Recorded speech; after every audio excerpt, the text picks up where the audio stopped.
Welcome बच्चों। Engineers gateway के YouTube platform पर मैं ललित राठी एक बार फिर से आपका स्वागत करता हूं। और जैसा कि हमने एक mini capsule series engineering physics के लिए स्टार्ट की थी, तो जो बच्चे इलेक्ट्रॉनिक्स सब्जेक्ट को पढ़ रहे हैं उन्होंने कहा कि सर हमारे लिए भी कुछ ऐसी ही सीरीज लेकर आइए जिससे कि हम थोड़े समय में अपने टॉपिक को रिवाइज कर सकें। तो उन्हीं को ध्यान में रखते हुए उन बच्चों की डिमांड पर आज मैं यहाँ पर इलेक्ट्रॉनिक्स के लिए भी मिनी कैप्सूल सीरीज स्टार्ट कर रहा हूँ, जिसमें सबसे पहले हम बात करेंगे क्लासिफिकेशन ऑफ सॉलिड मटेरियल्स की। यहाँ पर आप बेसिकली पहली यूनिट जो इलेक्ट्रॉनिक्स की पढ़ेंगे उसमें आपको सेमीकंडक्टर मटेरियल पढ़ना होता है और सेमीकंडक्टर मटेरियल से बनी हुई जो डिवाइसेस हैं उनके बारे में आपको जानना होता है।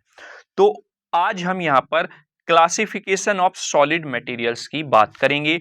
यहां पर हम नॉर्मल सिंपल क्लासिफिकेशन जानेंगे मटेरियल्स के बारे में। तो अगर आप ध्यान से देखें यहां पर, तो हमने जो सॉलिड मटेरियल्स हैं उनको तीन पार्ट्स में डिवाइड किया है basically. First one is the conductor, second one is the semiconductor and third one is the insulator.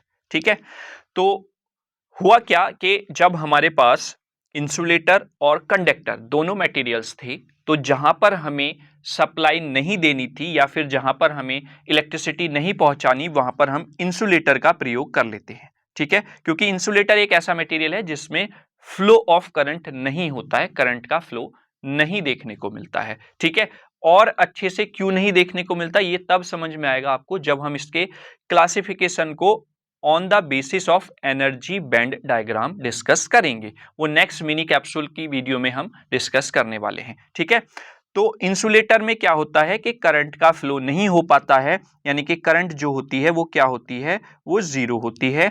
Zero क्यों होती है? क्योंकि यहां पर जो रेजिस्टेंस है वो हाई होता है, बहुत ही ज्यादा हाई रेजिस्टेंस वहां पर आपको देखने को मिलता है। और रेजिस्टेंस क्या होता है? रेजिस्टेंस बेसिकली काम करता है कि आपका जो करंट फ्लो हो रहा है उसके रास्ते में बाधा उत्पन्न करना, ये रजिस्टर का काम होता है। क्योंकि ओम्स लॉ के अकॉर्डिंग बच्चों क्या होता है, V equals to I R, और अगर मैं यहां से करंट की वैल्यू निकालता हूं तो I इक्वल्स टू क्या हो जाता है बच्चा, V upon R. I hope ये आपको क्लियर हुआ होगा। ठीक है, तो ये आपका इंसुलेटर हाई रेजिस्टेंस की वजह से यहां पर करंट जो है वो फ्लो नहीं हो पाता है, इसलिए हम एक पार्ट ऑफ सॉलिड मटेरियल में इंसुलेटर को रखते हैं।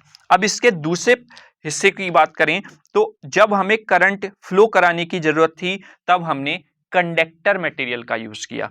कंडक्टर में क्या होता है, करंट फ्लो होता है।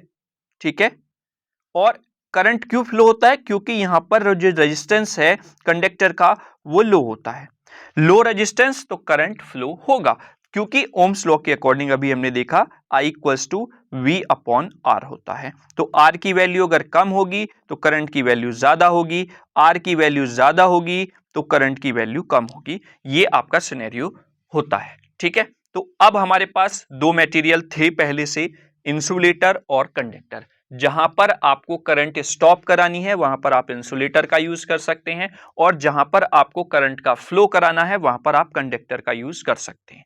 लेकिन कुछ जगह पर ऐसी नीड होती है हमें कि हम एक ही डिवाइस से काम चला लें। अब हमें क्या करना पड़ रहा है, हमें दो डिवाइसेस का यूज करना पड़ रहा है, दो डिफरेंट मटेरियल्स का यूज करना पड़ रहा है।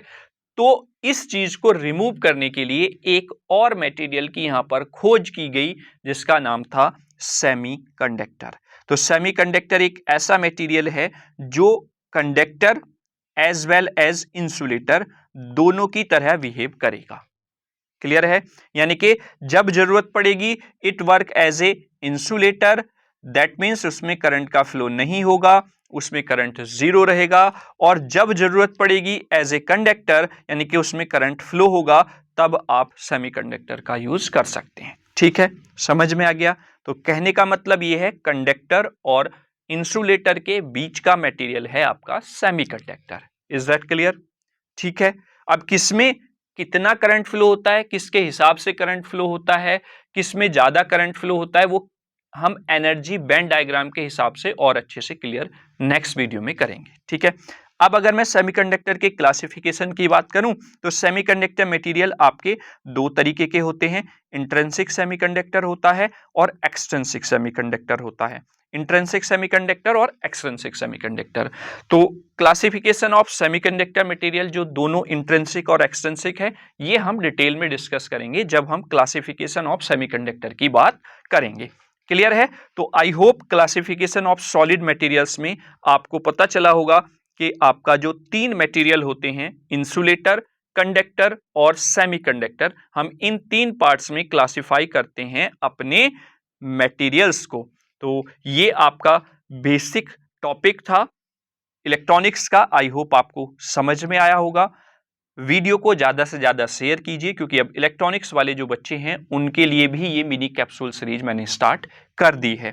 अभी तक अगर चैनल को आपने सब्सक्राइब नहीं किया है, नए आप हमारे चैनल पर हैं, तो आप चैनल को सब्सक्राइब कर लीजिए, बेल आइकन को प्रेस कर लीजिए, ताकि आपको टाइम टू टाइम नोटिफिकेशंस मिलते रहें। ठीक है? और वीडियो अगर अच्छा लगा है तो आप वीडियो को लाइक भी जरूर कर दें।